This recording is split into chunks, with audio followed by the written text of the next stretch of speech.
بل هو قرآن مجيد في لوح محفوظ.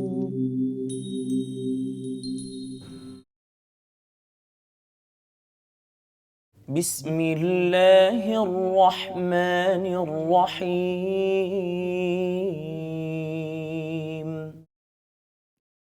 وإذا تتلى عليهم آياتنا قالوا قد سمعنا لو نشاء لقلنا مثل هذا إن هذا إلا أساطير الأولين. وإذ قالوا اللهم إن كان هذا هو الحق من عندك فأمطر علينا حجارة من السماء أو ائتنا بعذاب أليم. وما كان الله ليعذبهم وأنت فيهم وما كان الله معذبهم وهم يستغفرون.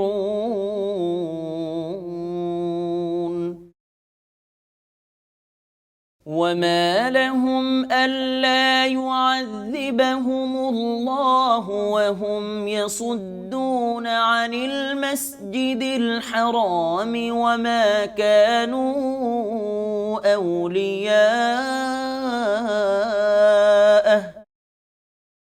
إن أولياؤه إلا المتقون ولكن أكثرهم لا يعلمون. وما كان صلاتهم عند البيت إلا مكاء وتصدية فذوقوا العذاب بما كنتم تكفرون. إن الذين كفروا ينفقون أموالهم ليصدوا عن سبيل الله فسينفقونها ثم تكون عليهم حسرة ثم يغلبون والذين كفروا إلى جهنم يحشرون. ليميز الله الخبيث من الطيب ويجعل الخبيث بعضه على بعض فيركمه جميعا فيجعله في جهنم أولئك هم الخاسرون. قل للذين كفروا إن ينتهوا يغفر لهم ما قد سلف وإن يعودوا فقد مضت سنة الأولين. وقاتلوهم حتى لا تكون فتنة ويكون الدين كله لله فإن انتهوا فإن الله بما يعملون بصير. وإن تولوا فاعلموا أن الله مولاكم نعم المولى ونعم النصير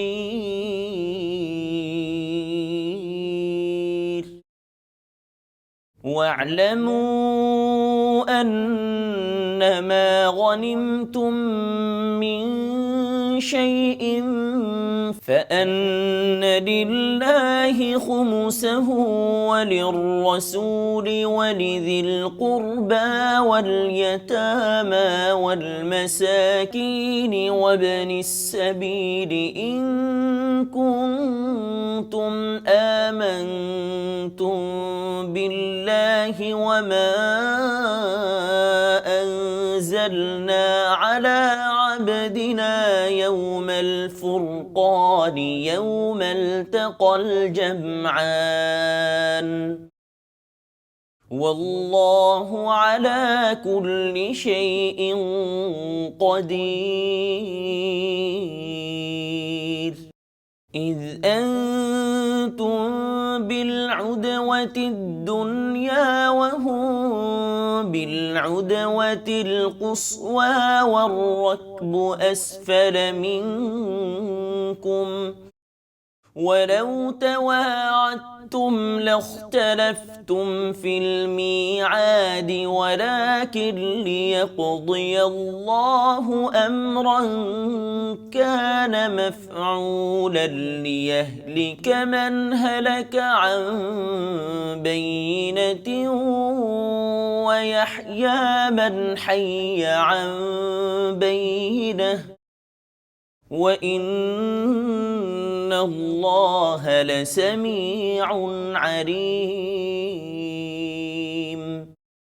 إذ يريكهم الله في منامك قليلا ولو أراكهم كثيرا لفشلتم ولتنازعتم في الأمر ولكن الله سلم إنه عليم بذات الصدور وإذ يريكموهم إذ التقيتم في أعينكم قليلا ويقللكم في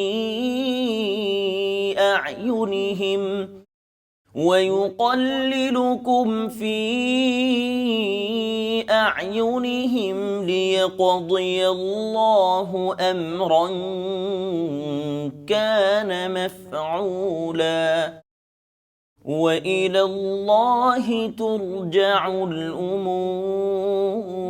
الأمور يا أيها الذين آمنوا إذا لقيتم فئة فاثبتوا واذكروا الله كثيرا لعلكم تفلحون صدق الله العظيم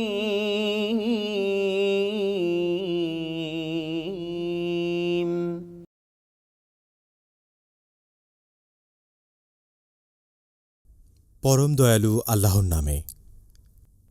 যখন তাহাদের নিকট আমার আয়াতসমূহ পাঠ করা হয় তাহারা তখন বলে, আমরা তো শ্রবণ করিলাম, ইচ্ছা করিলে আমরাও উহার অনুরূপ বলিতে পারি।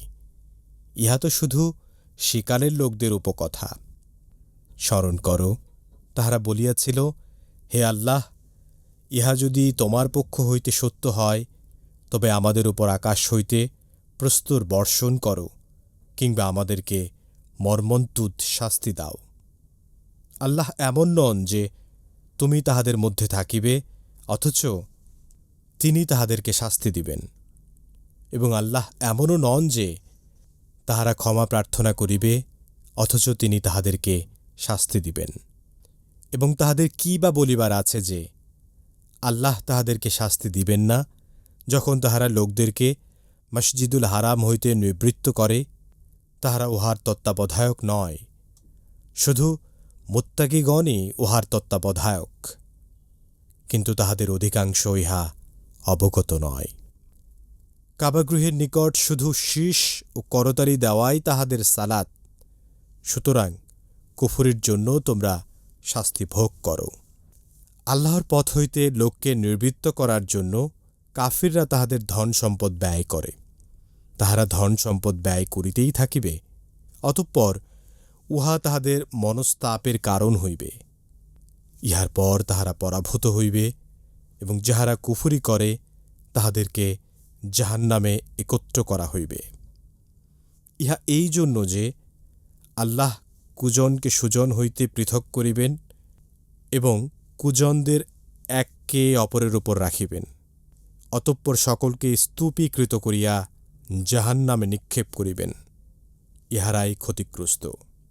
যাহারা কুফরি করে তাহাদেরকে বল, যদি তাহারা বিরত হয় তবে যাহা অতীতে হইয়াছে আল্লাহ তাহা ক্ষমা করিবেন, কিন্তু তাহারা যদি অন্যায়ের পুনরাবৃত্তি করে তবে পূর্ববর্তীদের দৃষ্টান্ত তো রহিয়াছে। এবং তোমরা তাহাদের বিরুদ্ধে সংগ্রাম করিতে থাকিবে যতক্ষণ না ফিতনা দূরীভূত হয় এবং আল্লাহর দ্বীন সামগ্রিকভাবে প্রতিষ্ঠিত হয়। এবং যদি তাহারা বিরত হয় তবে তাহারা যাহা করে আল্লাহ তো তাহার সম্যক দ্রষ্টা। যদি তাহারা মুখ ফেরায় তবে জানিয়া রাখো, আল্লাহই তোমাদের অভিভাবক, কত উত্তম অভিভাবক এবং কত উত্তম সাহায্যকারী। আরও জানিয়া রাখো, যুদ্ধে যাহা তোমরা লাভ করো তাহার 1/5 আল্লাহর, রাসূলের স্বজনদের, ইয়াতিমদের, মিসকিনদের এবং মুসাফিরদের। যদি তোমরা ঈমান রাখো আল্লাহে এবং তাহাতে যাহা মীমাংসার দিন আমি আমার বান্দার প্রতি অবতীর্ণ করিয়াছিলাম, যেই দিন 2 দল পরস্পরের সম্মুখীন হইয়াছিল এবং আল্লাহ সর্ববিষয়ে শক্তিমান। স্মরণ করো, তোমরা ছিলে উপত্যকার নিকট প্রান্তে এবং তাহারা ছিল দূর প্রান্তে, আর উষ্ঠারোহী দল ছিল তোমাদের অপেক্ষা নিম্নভূমিতে। যদি তোমরা পরস্পরের মধ্যে যুদ্ধ সম্পর্কে কোনো সিদ্ধান্ত করিতে চাহিতে, তবে এই সিদ্ধান্ত সম্পর্কে তোমাদের মধ্যে মতভেদ ঘটিত, কিন্তু যাহা ঘটিবার ছিল আল্লাহ তাহা সম্পন্ন করিলেন, যাহাতে যে কেহ ধ্বংস হইবে সে যেন সত্যাসত্য স্পষ্ট প্রকাশের পর ধ্বংস হয়, এবং যে জীবিত থাকিবে সে যেন সত্যাসত্য স্পষ্ট প্রকাশের পর জীবিত থাকে। আল্লাহ তো সর্বশ্রোতা, সর্বজ্ঞ। স্মরণ করো, আল্লাহ তোমাকে স্বপ্নে দেখাইয়াছিলেন যে তাহারা সংখ্যায় অল্প, যদি তোমাকে দেখাইতেন তাহারা সংখ্যায় অধিক তবে তোমরা সাহস হারাইতে এবং যুদ্ধ বিষয়ে নিজেদের মধ্যে বিরোধ সৃষ্টি করিতে। কিন্তু আল্লাহ তোমাদেরকে রক্ষা করিয়াছিলেন এবং অন্তরে যাহা আছে সে সম্বন্ধে তিনি বিশেষভাবে অবহিত। স্মরণ করো, তোমরা যখন পরস্পরের সম্মুখীন হইয়াছিলে তখন তিনি তাহাদেরকে তোমাদের দৃষ্টিতে স্বল্প সংখ্যক দেখাইয়াছিলেন এবং তোমাদেরকে তাহাদের দৃষ্টিতে স্বল্প সংখ্যক দেখাইয়াছিলেন। যাহা ঘটিবার ছিল তাহা সম্পন্ন করিবার জন্য সমস্ত বিষয় আল্লাহর দিকেই প্রত্যাবর্তিত হয়। হে মুমিনগণ, তোমরা যখন কোনো দলের সম্মুখীন হইবে তখন অবিচল থাকিবে এবং আল্লাহকে অধিক স্মরণ করিবে, যাহাতে তোমরা সফল কাম হও।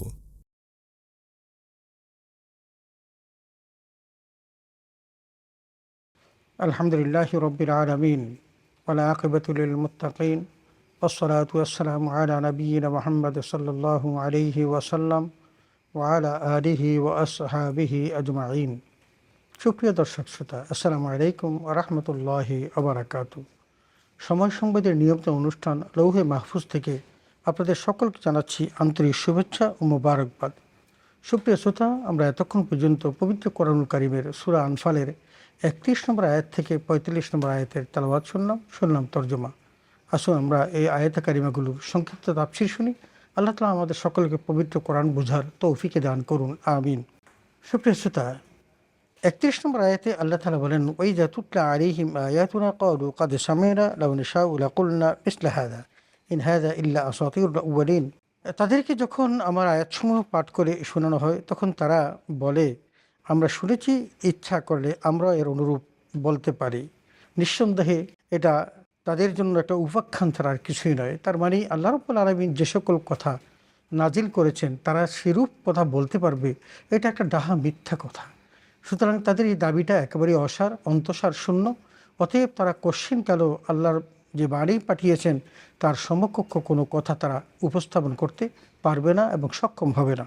৩২ নম্বর আয়াতে আল্লাহ তাআলা বলেন, ওয়াইদ ক্বালুল্লাহুম্মা ইন কানা হাযা হুয়াল হাক্কু মিন ইনদিক ফামতির আলাইনা হিজারাতাম মিনাস সামাই আও ইতিনা বিআযাবিন আলীম।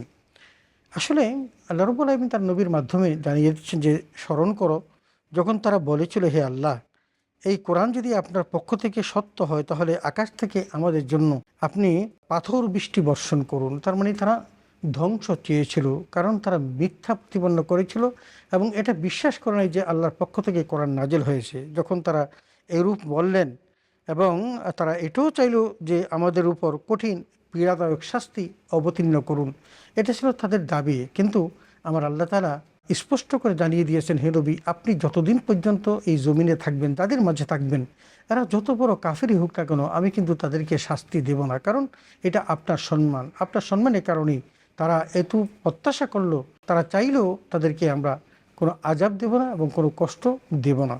৩৩ নম্বর আয়াতে আল্লাহ তাআলা বলেন, ওমা কান আল্লাহু লিয়ুআযযিবাহুম ওয়া আনতা ফীহিম ওমা কান আল্লাহু মুআযযিবাহুম ওয়া হুম ইস্তাগফিরুন। এই ৩৩ নম্বর আয়াতে আল্লাহ স্পষ্ট করেছেন সেই কথাটি, হে নবী, তুমি তাদের মধ্যে থাকা অবস্থায় আমি তাদেরকে শাস্তি দেব না, কারণ আল্লাহর তাদেরকে শাস্তি দেওয়ার অভিপ্রায় নেই। কেননা যদি তারা ইস্তেগফার করে, তার মানে ক্ষমা প্রার্থনা করে, তাহলে আল্লাহর তো শাস্তি দেওয়ার প্রয়োজনই পড়বে না। এই জন্য এই ৩৩ নম্বর আয়াতে আল্লাহ তাআলা স্পষ্ট করে দিয়েছেন যে রাসূল থাকা অবস্থায় আল্লাহ তাআলা তার এই জাতির উপরে তথা রাসূল আকরাম সাল্লাল্লাহু আলাইহি ওয়াসাল্লামের উম্মতের উপরে কোনো শাস্তি দিবেন না। এবং যদি তারা পরিশুদ্ধ হয় এবং ইস্তেগফার করে, ক্ষমা প্রার্থনা করে, তাহলে আল্লাহর শাস্তি দেওয়ার কোনো প্রয়োজনই পড়বে না। ৩৪ নম্বর আয়াতে আল্লাহ তাআলা বলেন, ওমা লাহুম আল্লা ইউআযযিবুহুমুল্লাহু ওয়া হুম ইয়াসুদ্দুনা আনিল মাসজিদিল হারাম। এখানে আল্লাহ তাআলা তাদের কি বলার আছে যে যখন আল্লাহ তাদের শাস্তি দিবেন না তখন তারা মসজিদুল হারামের পথ রোধ করছে, অথচ তারা মসজিদুল হারামের তত্ত্বাবধায়ক নয়। কারণ তারা রোধ করছে এবং সেখানে কাউকে ঢুকতে দিচ্ছেন না, তারা বন্ধ করে দিচ্ছেন। কারণ তারা কিন্তু এই যে বন্ধ করছেন এটা একেবারে অন্যায়, কারণ তারা কিন্তু এই মসজিদের তথা মসজিদুল হারামের কোনো রক্ষক নয়। এবং আল্লাহ এটাও বলছেন, আল্লাহ ভীরু লোকরাই এটার তত্ত্বাবধায়ক। কারণ আল্লাহ তাআলা বলছেন যে ইন্না আউলিয়াহু ইল্লাল মুত্তাকুন, কারণ আল্লাহ এই জাতিটাকে যারা মুত্তাকি তাদেরকেই কিন্তু অভিভাবক হিসেবে নির্ধারণ করেন, কোনো কাফির মুশরিককে অভিভাবক নির্ধারণ করেন না। অতএব আল্লাহ বলছেন, ওয়ালাকিন্না আকসারহুম লা ইয়ালামুন, যে এদের অধিকাংশই জানে না তারা কি বলছে। তার মানে তারা যে এই আল্লাহর ঘরে প্রবেশ করতে নিষেধ করছে, বন্ধ করছে, তারা তো বন্ধ করার কেউ নয়। কারণ আল্লাহ তাআলা তার মুত্তাকি বান্দাদেরকেই এর দায়িত্ব দিয়েছেন, রক্ষক বানিয়েছেন। সুতরাং তারা ছাড়া অন্য কেউ এটা বন্ধ করার কোনো শক্তি এবং দৃঢ়তা দেখাতে পারে না। ৩৫ নম্বর আয়াতে আল্লাহ তাআলা বলেন, ওমা কানা সলাতুহুম ইনদাল বাইতি ইল্লা মুকাউন ওয়া তাসদিয়া ফাযুকুল আযাব বিমা কুনতুম তাকফুরুন। কাবাঘরের কাছে তাদের সালাত হলো শীষ দেয়া এবং করতালি প্রদান ছাড়া অন্য কিছুই নয়। তারা যেভাবে সালাত আদায় করে সেটা হলো শীষ দেওয়া এবং করতালি দেওয়া, এটা কোনো সালাতের মধ্যে পড়ে না। কারণ সালাত এটা হলো আল্লাহর একটা বিধান এবং সেই বিধানটাকে আল্লাহ যেভাবে করতে বলেছেন সেভাবেই করতে হয়। যেমন রাসূল আকরাম সাল্লাল্লাহু আলাইহি ওয়াসাল্লামকে জিবরাইল আলাইহিসসালাতু ওয়াসসালাম সালাতের বিধান দেখিয়েছেন এবং রাসূল সাল্লাল্লাহু আলাইহি ওয়াসাল্লাম বলেছেন যে আমাকে তোমরা যেভাবে নামাজ পড়তে দেখেছো সেভাবেই সালাত আদায় করো। ফাযুকুল আযাব বিমা কুনতুম তাকফুরুন, বলছেন সুতরাং তোমরা এই যে কুফরি করার কারণে এখন শাস্তির স্বাদ গ্রহণ করো। আল্লাহ তাআলা তাদেরকে এই আল্লাহর বিধানকে লঙ্ঘিত করে এবং বিকৃতভাবে উপস্থাপন করে সালাত আদায় করার কারণে আল্লাহ তাদেরকে মহাশাস্তিতে নিমজ্জিত করবেন। ৩৬ নম্বর আয়াতে আল্লাহ তাআলা বলেন, ইন্নাল্লাযীনা কাফারু ইউনফিকুনা আমওয়ালাহুম লিয়াসুদ্দু আন সাবিলিল্লাহ ফাসায়ুনফিকুনাহা সুম্মা তাকুনু আলাইহিম হাসরাতান সুম্মা ইউগলাবুন। এখানে আল্লাহ তাআলা একটি আয়াতে কারিমার মধ্যে বলছেন, নিশ্চয়ই কাফেররা মানুষকে আল্লাহর পথ থেকে নিবৃত করার উদ্দেশ্যে তাদের সম্পদ ব্যয় করে। তারা টাকা পয়সা পর্যন্ত খরচ করে যাতে করে মানুষ আল্লাহর পথে যেতে না পারে, এভাবে তারা ভয় করে তারা তাদের সয় সম্পদ ব্যয় করতে থাকবেই। এটা আল্লাহ তাআলা বলছেন যে এমনিভাবে যুগের পর যুগ চলে যাবে, তারা আল্লাহর পথ থেকে মানুষকে নিবৃত করার জন্য, বন্ধ করার জন্য তারা তাদের পয়সা খরচ করবে। অতঃপর এটাই শেষ পর্যন্ত তাদের জন্য দুঃখ ও আফসোসের কারণ হয়ে দাঁড়াবে এবং তারা পরাভূত হবে, কারণ তারা যে সম্পদ ব্যয় করেছে এর দ্বারা তাদের কোনো লাভ হবে না, বরং তারা জাহান্নামের পথকে সুগম করতেছে। শুধু তাই নয়, দুনিয়াবী জীবনেও তারা এইভাবে সম্পদ ব্যয় করতে করতে তারা নিঃস্ব হয়ে যাবে। এই জন্য আল্লাহ বলছেন যে তারা পরাভূত হবে, আর যারা কুফরি করে তাদের জাহান্নামে একত্রিত করা হবে। কারণ যারা কাফের এবং যারা কুফরি করে আল্লাহ তাআলা কিন্তু প্রত্যেককেই জাহান্নামে একত্রিত করবেন এবং সেখানে তাদেরকে মর্মন্তুদ শাস্তি ভোগ করাবেন। 37 নম্বর আয়াতে আল্লাহ তাআলা বলেন, লিয়ামিজ আল্লাহুল খাবিস মিনাত তাইয়্যিব ওয়া ইয়াজআলুল খাবিসা বা'দাহু আলা বা'দ ফায়ারকুমাহু জামিআ ফায়াজআলাহু ফি জাহান্নাম উলাইকা হুমুল খাসিরুন। আল্লাহ বলছেন যে এই যে আল্লাহ তাআলা পৃথক করবেন, কেন করবেন? করবেন এই কারণে যে আল্লাহ ভালো থেকে মন্দকে পার্থক্য করবেন এর মাধ্যমে, আর কুজনকে সকলের একজনের উপর আরেকজনকে স্তূপীকৃত করবেন এবং অতঃপর জাহান্নামে তাদেরকে নিক্ষেপ করবেন। আল্লাহ তাআলা বলছেন উলাইকা হুমুল খাসিরুন, আর তারাই হবে ক্ষতিগ্রস্ত, কারণ তারা আল্লাহর বিধান মানে না এবং বিধান না মেনে বরং উল্টো আল্লাহর বিধান থেকে মানুষদেরকে সরিয়ে রাখছেন। সেই কারণে আল্লাহ তাআলা এই ভালো এবং মন্দকে পৃথক করার জন্য এই প্রচেষ্টা নিয়েছেন এবং এভাবেই তিনি মন্দ এবং ভালোকে পার্থক্য করে জাহান্নামীদেরকে একত্র করবেন এবং তাদেরকে ওই জাহান্নামের মধ্যে একের পর এক নিক্ষেপ করবেন এবং তারাই হবে চরম ক্ষতিগ্রস্ত। 38 নম্বর আয়াতে আল্লাহ তাআলা বলেন, কুল্লিল্লাযীনা কাফারু ইন ইয়ানতাহু ইগফার লাহুম মা কাদ সালাফ ওয়া ইন ইয়াউদু ফাকাদ বাগাত সুন্নাতুল আউয়ালিন। এখানে আল্লাহ বলছেন তুমি কাফেরদেরকে বলো তারা যদি অনাচার থেকে বিরত থাকে তাহলে তাদের পূর্বের অপরাধ যা হয়েছে আল্লাহ তাআলা সে সমস্ত অপরাধ ক্ষমা করে দিবেন। কিন্তু তারা যদি আবার সেই পুনরাবৃত্তি করে এবং অন্যায়ের মধ্যে তারা যদি আবার নিমজ্জিত হয়, আল্লাহ তাআলা বলেন যে পূর্ববর্তীদের যে দৃষ্টান্ত সেটি তাদের উপর বলবৎ থাকবে। তার মানে তারা যদি ফিরে আসতে পারে তাহলে আল্লাহ তাআলা তাদের পূর্বের সকল অপরাধ মার্জনা করবেন। আর যদি তারা ফিরে আসতে না পারে তাহলে আল্লাহ তাআলা অতীত জাতিসমূহকে যেভাবে ধ্বংস করেছেন তাদেরকেও ঠিক সেভাবেই ধ্বংস করে দিবেন। 39 নম্বর আয়াতে আল্লাহ তাআলা বলেন, ওয়াকাতিলুহুম হাত্তা লা তাকুনা ফিতনা ওয়া ইয়াকুনা আদ-দীনু কুল্লুহু লিল্লাহ ওয়া ইন তাহাউ ফাইন্নাল্লাহা বিমা ইয়া'মালুনা বাসীর। অত্যন্ত চমৎকার সুন্দর একটি আয়াতে কারিমা আল্লাহ তাআলা এখানে উপস্থাপন করছেন যে তোমরা সদা তাদের বিরুদ্ধে লড়াই করতে থাকবে যতক্ষণ না ফিতনার অবসান হয়। তার মানে আল্লাহর পথে তোমরা লড়াই করতে থাকো, যতক্ষণ পর্যন্ত ফিতনা অবসান না হবে ততক্ষণ পর্যন্ত এই লড়াই অব্যাহত থাকবে এবং দিন সম্পূর্ণরূপে আল্লাহর জন্য যতক্ষণ পর্যন্ত না হবে ততক্ষণ পর্যন্ত তোমরা লড়াই চালিয়ে যাবে। আর তারা যদি ফিতনা ও বিপর্যয়ের সৃষ্টি থেকে বিরত থাকে তাহলে তারা কি করেছে তা আল্লাহ দেখবেন। তার মানে একজন লোক অন্যায় করেছে, অপরাধ করেছে, কিন্তু পরবর্তীতে সে যখন ফিরে আসবে তখন সেই ব্যক্তিটিকে আল্লাহ তাআলা মুক্ত করবেন, তার পাপ থেকে তাকে নিষ্কৃতি দিবেন। এটা আল্লাহর কাজ। অতএব কেউ যদি ফিরে আসে এবং সেই বিপর্যয় থেকে যদি সে নিষ্কৃতি লাভ করে তাহলে তার জন্য কি করণীয় আছে সেটা আল্লাহ ভালো করে জানেন। 40 নম্বর আয়াতে আল্লাহ তাআলা বলেন, ওয়াইন তাওয়াল্লাউ ফাআলামু আন্নাল্লাহা মাওলাকুম নি'মাল মাওলা ওয়া নি'মান নাসির। আল্লাহ তাআলা বলছেন আর যদি তোমাকে তারা নাই মানে এবং দিন থেকে মুখ ফিরিয়ে নেয় তাহলে জেনে রেখো যে আল্লাহ তোমাদের তার মানে মুসলিমদের অভিভাবক, কারণ আল্লাহ সবচেয়ে উত্তম অভিভাবক, আল্লাহ সবচেয়ে উত্তম সাহায্যকারী। অতএব যদি সে ফিরে আসে তারা তত ভালো, আর যদি ফিরে না আসে তাহলে মুসলমানদের জন্য কোনো দুঃখ করার কোনো কিছু নেই, কারণ আল্লাহ তাদের অভিভাবক, যেহেতু আল্লাহ সবচেয়ে উত্তম সাহায্যকারী। অতএব আল্লাহ যাদের অভিভাবক এবং সাহায্যকারী তাদের কেউ কোনো অনিষ্ট করতে পারে না। 41 নম্বর আয়াতে আল্লাহ তাআলা বলেন, ওয়া'লামু আন্নামা গানিমতুম মিন শাইইন ফাইন্না লিল্লাহি খুমুসাহু ওয়া লির-রাসূলি ওয়া লিযিল কুরবা ওয়াল ইয়াতামা ওয়াল মাসাকিন ওয়া ইবনিস সাবির ইন কুনতুম আমানতুম বিল্লাহি ওয়া মা আনজালনা আলা আবদিনা ইয়াওমাল ফুরকান ইয়াওমাল তাকাল জামআন ওয়াল্লাহু আলা কুল্লি শাইইন কাদির। আল্লাহ তাআলা আয়াতে কারিমার মধ্যে বলছেন যা তোমরা জেনে রাখো যে যুদ্ধে তোমরা যা কিছু গনিমতের মাল লাভ করেছো এর 1/5 আল্লাহ তার রাসূল, নিকটাত্মীয়, ইয়াতীম, মিসকিন এবং মুসাফিরদের জন্য। যদি তোমরা ঈমান এনে থাকো আল্লাহর প্রতি এবং যা আমি অবতীর্ণ করেছি পবিত্র কোরআনুল কারীম তার প্রতি, তাহলে তোমরা কিন্তু এই ফয়সালাকে তোমরা চূড়ান্ত ফয়সালা হিসাবে মেনে নিবে। যেদিন দুদল পরস্পরের সম্মুখীন হয়েছিল, আর নিশ্চয়ই আল্লাহ তাআলা এই বিষয়ে সর্বশক্তিমান, কারণ আল্লাহ তাআলা কিন্তু কাল কিয়ামতের মাঠে সকলকে একত্রিত করবেন এবং তাদের মধ্যে আল্লাহ তাআলা ফয়সালা করবেন। এই জন্য আল্লাহ বলছেন যে আল্লাহর প্রতি এবং যা আমি অবতীর্ণ করেছি আমার বান্দার উপর সেই চূড়ান্ত ফয়সালার দিন যেদিন দুদল পরস্পরের সম্মুখীন হয়েছিল, তো আল্লাহ তাআলা সেজন্য বলছেন আল্লাহু আলা কুল্লি শাইইন কাদির, আর নিশ্চয়ই আল্লাহ সকল বিষয়ে সর্বশক্তিমান। 42 নম্বর আয়াতে আল্লাহ তাআলা বলেন, ইয আনতুম বিল উদওয়াতিদ দুনিয়া ওয়া হুম বিল উদওয়াতিল কুসা ওয়া রাকবু আল আসফালা মিনকুম। আল্লাহ বলছেন যে স্মরণ করো যখন তোমরা প্রান্তরের একদিকে ছিলে আর তারা ছিল প্রান্তরের অন্যদিকে, এবং অষ্টরোহী কাফেরা তোমাদের অপেক্ষা নিম্নভূমিতে ছিল। এবং আল্লাহ বলছেন ওলা তো আয়তুম নখতলাফুন ফি মিআদ, বলছেন যদি পূর্ব থেকেই তোমাদেরও তাদের মধ্যে যুদ্ধ সম্পর্কে কোনো সিদ্ধান্ত গ্রহণ করতে চাইতে তাহলে তোমাদের মধ্যে মতানৈক্য সৃষ্টি হতো, কিন্তু যা ঘটানো ছিল তা আল্লাহ সম্পন্ন করার জন্য উভয় দলকে যুদ্ধক্ষেত্রে সমবেত করেছেন, যাতে করে সুস্পষ্টরূপে প্রতিবাদ হবার পর কেউ ধ্বংস হয় আবার কেউ যদি জীবিত হয় সে যেন যুদ্ধক্ষেত্রে সুস্পষ্টভাবে অবগত হওয়ার পরে সে বিজয় লাভ করে। ইন আল্লাহ সামিউন আলিম, আল্লাহ বলছেন যে নিশ্চয়ই আল্লাহ সর্বশ্রোতা এবং সর্বদাতা, এই কারণে যে আল্লাহ তাআলা সব দেখেন এবং শুনেন, আর সেই কারণেই আল্লাহ তাআলা যুদ্ধের মধ্যে তাদেরকে একত্রিত করে তাদেরকে বাস্তবে যারা বিজয় হবে আর কারা পরাজিত হবে সেটা দেখিয়ে দিয়েছেন। ৪৩ নম্বর আয়াতে আল্লাহ তাআলা বলেন ইদ ইউরিকাহুমুল্লাহু ফি মানাবিকা কালিলা ওয়ালাউ আরাকাহুম কাসীরা লা ফাশিলতুম ওয়া তানাযাতুম ফিল আমরি ওয়ালাকিন্নাল্লাহা সাল্লামা ইন্নাহু আলিমুম বিযাতিস সুদূর।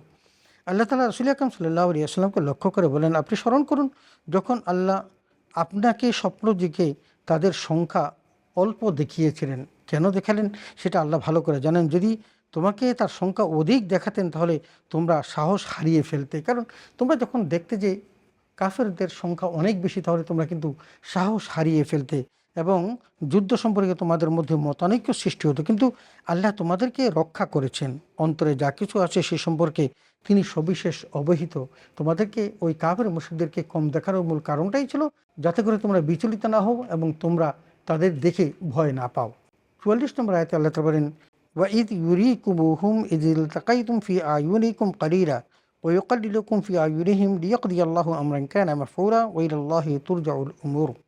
আরও স্মরণ করো যা ঘটানো ছিল চূড়ান্তভাবে সম্পন্ন হওয়ার পর যখন দুদল মুখোমুখি দণ্ডায়মান হয়েছিল তখন তোমাদের দৃষ্টিতে ওদের সংখ্যা খুব অল্প করে দেখানো হয়েছিল এবং আর ওদের চোখেও তোমাদেরকে খুব অল্প করে দেখানো হয়েছিল, এই কারণে যে উভয়কে যেন কম দেখে এবং তারা যুদ্ধের ময়দানে তারা অবতীর্ণ হয়। কারণ আল্লাহর কাছেই তো আবার প্রত্যেককে ফিরে যেতে হবে, এই জন্য যুদ্ধের ময়দানে গিয়ে তারা আল্লাহর পথে কে যুদ্ধ করে কে যুদ্ধক্ষেত্র থেকে পলায়ন করে এই বিষয়গুলো আল্লাহ তো বুঝবেন এবং আল্লাহ তো দেখছেন, সুতরাং সেই কারণেই আল্লাহ তাআলা এমনটি করেছেন।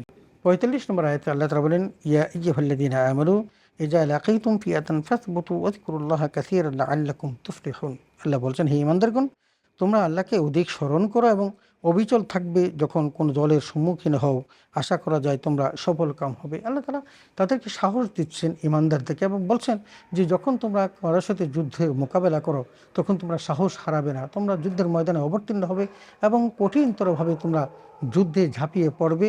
যদি তোমরা সেই যুদ্ধে ঝাঁপিয়ে পড়তে পারো সফলতা তোমাদের জন্যই। সুপ্রিয় শ্রোতা, আমরা এতক্ষণ পর্যন্ত পবিত্র কোরআন কারীমের সূরা আনফালের ৩১ থেকে ৩৫ নম্বর আয়াতের তেলাওয়াত, তরজমা এবং তাফসীর শুনলাম এবং পবিত্র কোরআন কারীমে আল্লাহ তাআলা যে সমস্ত বিধানগুলো দিয়েছেন আসুন আমরা বিধানগুলো যথাযথ পালন করি। কাফের মুশরিকদের সাথে লড়াই করার জন্য আল্লাহ তাআলা অনেকগুলো জায়গাতে আহ্বান করেছেন এবং সাহস না হারিয়ে তাদের সাথে যুদ্ধ করতে বলেছেন যাতে করে বিজয় লাভ করা যায়, কারণ আল্লাহ কিন্তু তাদের সঙ্গেই আছেন। এবং বদরের যুদ্ধে দেখা গেছে আল্লাহ তাআলা অধিক সংখ্যক কাফেরের বিরুদ্ধে মুসলমানদেরকে বিজয় দান করেছেন, যদিও সেখানে মাত্র ৩১৩ জন মুসলমান ছিল আর তারা ছিল ১,০০০-এর মতো। এত অধিক হওয়া সত্ত্বেও সেই দিন আল্লাহ তাদেরকে পরাজিত করেছেন, তাদের ৭০ জন মৃত্যুবরণ করেছে এবং বিজয়ের মালা মুসলমানদের কাছে এসেছে। এই জন্য আল্লাহ তাদেরকে জানিয়ে দিয়েছেন যে তোমরা যখন কোনো শত্রুর সাথে মোকাবেলা করবে দৃঢ় থাকবে এবং তোমরা যুদ্ধ চালিয়ে যাবে, কারণ আল্লাহ তোমাদের সাথে আছেন, তোমাদেরকে আল্লাহ সফলতা দান করবেন। আল্লাহ তাআলা আমাদের সকলকে পবিত্র কোরআন বুঝার এবং তদনুযায়ী আমল করার তৌফিকে দান করুন, আমিন। ওয়া আখিরু দাওয়ানা আলহামদুলিল্লাহি রাব্বিল আলামিন। আসসালামু আলাইকুম ওয়া রাহমাতুল্লাহি ওয়া বারাকাতুহু।